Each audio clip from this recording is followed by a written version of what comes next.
আলাইহি ওয়াসাল্লামের প্রতি ভালোবাসা কী পরিমাণ থাকা উচিত সে কথা রাসূলুল্লাহ সাল্লাল্লাহু আলাইহি ওয়াসাল্লাম স্বয়ং স্পষ্ট করেই জানিয়ে দিয়েছেন।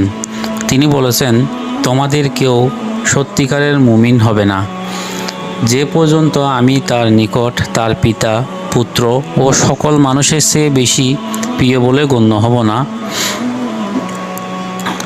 আল্লাহ পাক পিতামাতা, স্ত্রী, পুত্র, ভাই বোন, আত্মীয়স্বজনকে ভালোবাসার কর্তব্য বলে জানিয়েছেন।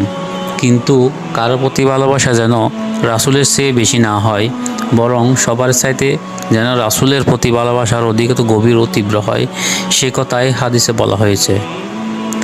এখন প্রশ্ন হলো যে আমাদের ভালোবাসা রাসূল সাল্লাল্লাহু আলাইহি সাল্লামের জন্য সবচেয়ে বেশি কি না তা যাচাই করার উপায় কি? এর হিসাব নেওয়া কঠিন নয়। অন্য কোনো মানুষের প্রতি ভালোবাসার দাবি পূরণ করতে গিয়ে যদি রাসূলুল্লাহ সাল্লাল্লাহু